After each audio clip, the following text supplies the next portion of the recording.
Carlos II nasceu em 6 de novembro de 1661. É também conhecido como Carlos, o Enfeitiçado. Foi o rei da Espanha de 1665 até sua morte em 1700, sendo o último monarca espanhol da Casa de Habsburgo. Seus domínios incluíam os Países Baixos espanhóis e o Império Espanhol de Além-Mar, indo das Américas até as Índias Orientais Espanholas. Parte de seus problemas físicos contribuíram para o fim da dinastia Habsburgo espanhola e também para a decadência espanhola no cenário europeu.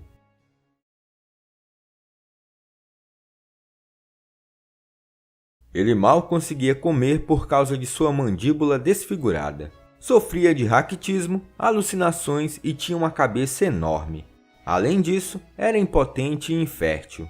Carlos II da Espanha, rei de um dos maiores impérios do mundo, mal conseguia falar ou andar. Tudo porque sua dinastia tinha realizado vários casamentos consanguíneos por décadas. O incesto era algo bastante comum na Europa do século XVII. E os casamentos entre parentes era tido como uma forma de manter o sangue real restrito a um pequeno grupo de pessoas. Mas o que aconteceu com Carlos II foi ainda pior. A consanguinidade real causou mutações e defeitos congênitos bem piores. Carlos II tinha laços consanguíneos parecidos de filhos nascidos de uma união entre irmão e irmã. E é isso que, em última análise, explica a causa da morte desse rei desafortunado. Com apenas 35 anos, todos os seus cabelos caíram e ele mal conseguia andar. E antes de completar 39 anos, ele morreu sem herdeiro, mergulhando a Europa em uma guerra sangrenta enquanto várias nações disputavam sua coroa. A árvore genealógica de Carlos II foi consanguínea intencionalmente. Ele foi feito meio que à base do desespero. Seu pai, Filipe IV, se casou pela primeira vez quando tinha 10 anos com a filha do rei da França, Isabel, com quem teve 8 crianças. Somente 2 eram homens e morreram antes de subir ao trono. Ele já estava quase no final da vida e sem herdeiro, até que se casou com sua sobrinha, Maria Ana da Áustria. E enfim, tio e sobrinha tiveram um filho, que veio a ser Carlos II. Isso significava que a mãe de Carlos também era sua prima, e seu pai também era seu tio.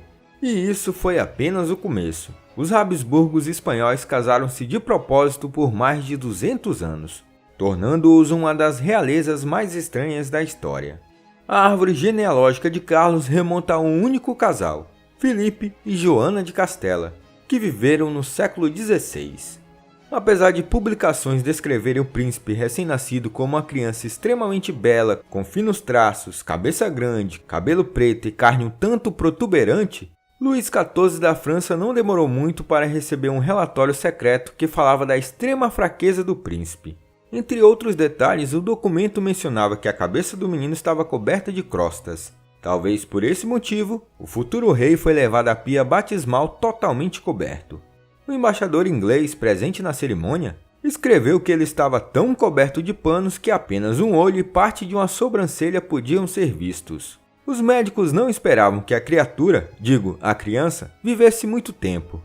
Desde a infância, o príncipe sofreu de inúmeras doenças, como raquitismo, hemorragias e febres altas causadas pelo aparecimento dos primeiros dentes. Aos 5 anos, ele ainda estava lutando para viver. Porém, a medicina da época não tinha muitos recursos para tratar seus males. Tampouco ajudou a fortalecer sua construção o fato de ele mudar constantemente de médicos. Para a tortura das 14 babás, o período de lactação durou até os 4 anos. Por causa de sua saúde particularmente precária, Carlos II não conseguiu falar até os 4 anos de idade, nem andar até ter 8 anos de idade, e foi tratado como uma criança pequena até os 10 anos de idade. Seus guardiões haviam evitado sujeitá-lo a qualquer esforço físico ou intelectual, a ponto de nem sequer considerar a higiene pessoal do garoto. Tanto que seu meio-irmão João José da Áustria o obrigava a lavar e cuidar do cabelo.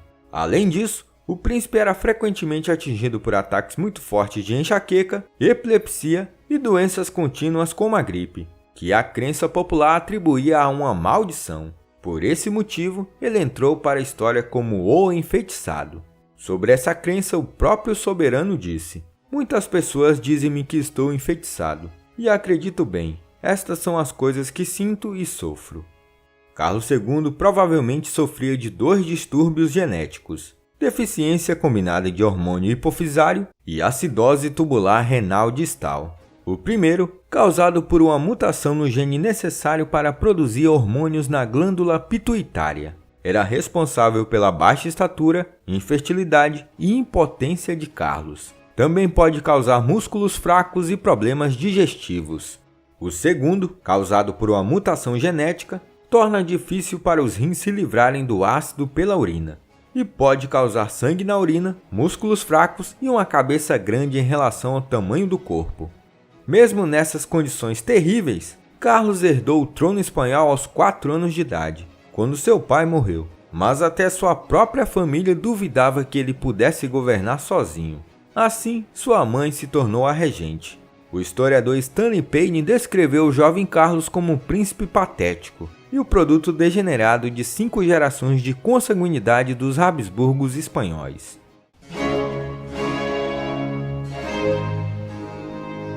Os problemas físicos que ele sofreu foram agravados por uma série de limitações intelectuais. Se acrescentarmos a isso a terrível educação que lhe foi ministrada, o resultado é que aos 9 anos o futuro Carlos II não sabia ler nem escrever. Com a morte de Felipe IV em 1665, Maria Ana da Áustria assumiu a regência com a ajuda de seu capanga, o jesuíta alemão Johann Nithard, um indivíduo puritano e intransigente que acumulou um imenso poder, embora não conhecesse nada da cultura e tradições hispânicas. Na corte, onde foi considerado um intruso estrangeiro, teve que enfrentar a inimizade de João José da Áustria, filho natural de Felipe IV e da atriz Maria La Calderona. Movido pela ambição de poder, João José da Áustria realizou uma verdadeira campanha de propaganda contra o jesuíta, acusando-o de ser corrupto, incapaz e traidor. Por fim, acabou dando-lhe um ultimato: se o jesuíta não saísse de boa vontade, ele iria pessoalmente jogá-lo pela janela.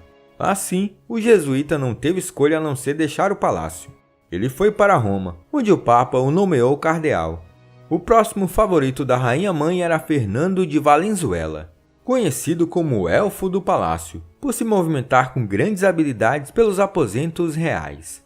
Esse arrogante trapaceiro entrou na corte pelas mãos de sua esposa, uma das damas de Maria Ana da Áustria, e logo se tornou seu grande confidente. Sem estatura política e com poucos escrúpulos, Valenzuela recorreu à venda de cargos públicos para sanear os sempre deficitários cofres reais. Em 1675, no seu 14º aniversário, Carlos II tomou posse plena do trono espanhol.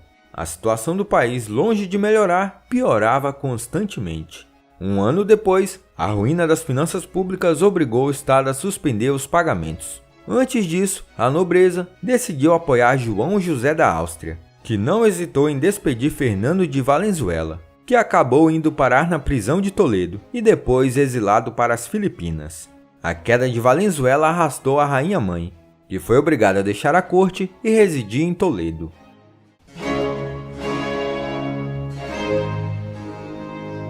Agora, com a coroa, o rei tinha uma missão praticamente impossível pela frente: garantir um herdeiro. Dessa forma, ele teria que se casar. Como requisitos básicos na escolha da esposa, foram apontados que a candidata deveria ser católica e respeitar os interesses do Estado. Num período de menos conflito nas relações com a França, a escolhida foi Maria Luísa de Orleans, que era sobrinha de Luís XIV e filha de Filipe de Orleans. O Rei Sol concordou com a união, pois com isso esperava consolidar a influência francesa em Madrid. Maria Luísa, uma garota de 17 anos, ficou apavorada ao saber que seu marido era extremamente doente e sem o menor atrativo físico. Mas, por mais que ela protestasse, ninguém levou sua opinião em consideração. Certa vez, ela lançou-se aos pés de Luís XIV pedindo para que ele renunciasse a este projeto. Rindo, ele respondeu que não era digno que a rainha da Espanha se ajoelhasse aos pés do rei da França. Em 19 de novembro de 1679, Maria Luísa casou-se com Carlos perto de Burgos, na Espanha. Horas depois da cerimônia, o monarca se sentiu mal por causa de uma dor de cabeça que se repetia por várias semanas e da qual ele foi curado por uma sangria, ou pelo menos foi o que acreditaram ser a cura. Este foi o começo de uma existência solitária para Maria Luísa na corte espanhola. Seu marido se apaixonou por ela e permaneceu assim até o fim de sua vida.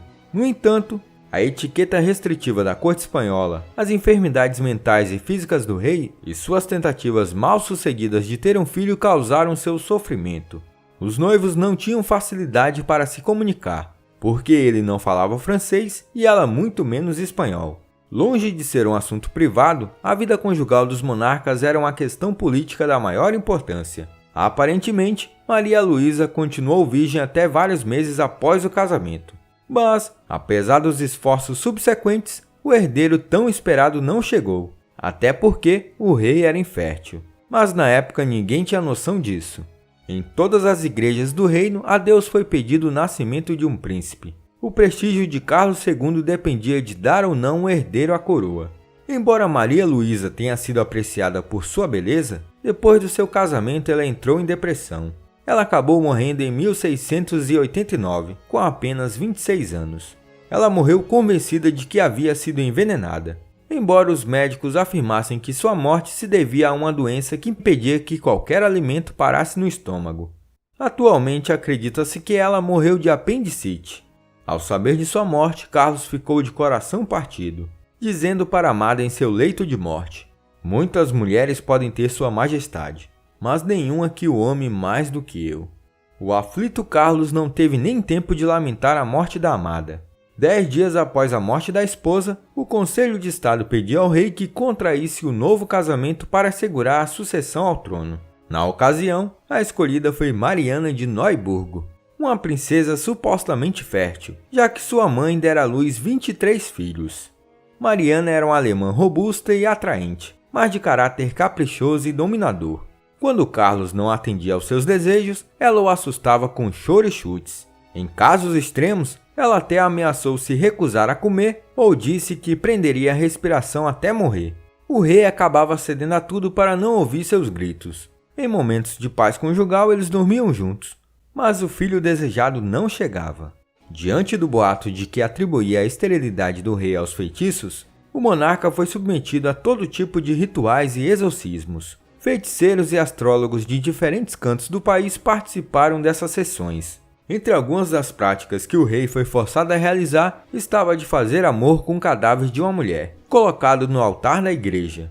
Apesar desses métodos, Mariana não conseguiu a gravidez tão esperada.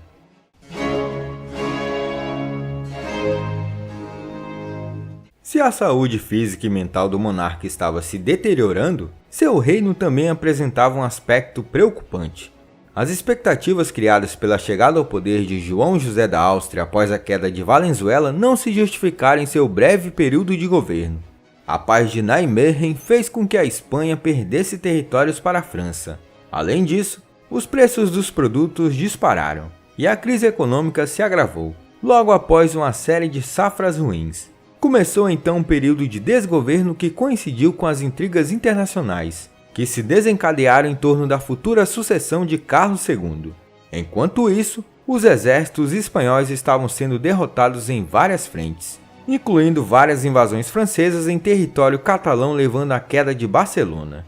A paz só viria em 1697. Com grande destreza, Luís XIV devolveu as terras conquistadas para se amigar com Madrid, diante da situação que logo representaria a falta de um herdeiro à coroa espanhola. Um ano antes, a rainha Maria Ana da Áustria morrera em decorrência de um câncer de mama, que estava muito avançado, já que ela, com vergonha, escondeu dos médicos por muito tempo. Depois de 5 meses, foi a vez da esposa do rei adoecer. Ela estava sofrendo de uma febre persistente que se arrastava por 2 semanas, sendo curada com quinino trazido do Novo Mundo. Também naquela ocasião pensou-se que ela havia sido envenenada. Mariana era uma mulher ambiciosa e ávida por dinheiro. Rapidamente se tornou impopular na Espanha. Já convencida de que não teria filhos, ela começou a usar sua influência para decidir a escolha do sucessor. Mas Carlos II não cedeu neste assunto à pressão da esposa. O rei nomeou como sucessor o príncipe José Fernando da Baviera, parente direto de sua mãe, mas o possível sucessor morreu pouco tempo depois. Então, 2 novos candidatos surgiram: o arquiduque Carlos da Áustria e Filipe de Anjou, neto de Luís XIV. A rainha preferia o arquiduque, mas o monarca acreditava que somente o apoio da França, cujas tropas estavam na mesma fronteira espanhola, poderia garantir a preservação da monarquia em toda a sua integridade. Um mês antes de sua morte, Carlos II teve como herdeiro o nome de Filipe de Anjou escrito em seu testamento. A única preocupação do enfeitiçado, além de morrer em paz com Deus, era manter a unidade de sua monarquia a qualquer custo. Mas as potências europeias, como a Inglaterra e a Áustria, temiam que Filipe se tornasse rei da Espanha e da França ao mesmo tempo, já que os direitos dinásticos não faltavam. Enquanto isso, o estado do soberano estava se tornando cada vez mais preocupante. Em 1699, outras tentativas de exorcismos foram feitas, mas sem sucesso. O último Habsburgo espanhol fechou os olhos para sempre em 1º de novembro de 1700, com apenas 39 anos. A autópsia subsequente refletiu a precária condição física de Carlos II. O laudo médico forense afirmava o seguinte: o cadáver não tinha uma gota de sangue, o coração parecia do tamanho de um grão de pimenta, os pulmões corroídos, os intestinos apodrecidos e gangrenados. Ele tinha um único testículo preto como carvão e a cabeça cheia de água. De forma tão triste e sinistra, a Casa de Habsburgo espanhola chegou ao fim. A partir desse momento, a sucessão à coroa espanhola se daria em uma guerra entre duas dinastias até 1715, os Habsburgos da Áustria e os Bourbons da França, com os Bourbons levando a melhor no final. Assim, Filipe de Anjou ascendeu ao trono espanhol como Filipe V. Olá, eu sou o professor Danilo, obrigado por assistir esse vídeo. Se você gostou, se inscreva no canal, deixe o like e compartilhe esse vídeo. Se você estiver pensando em ajudar o canal, você pode ajudar de 3 formas: tornando-se um membro, clicando no botão Seja um Membro aqui embaixo desse vídeo, apoiando na nossa campanha no Apoia-se, clicando no link do comentário fixado. No mais, é isso. Até mais!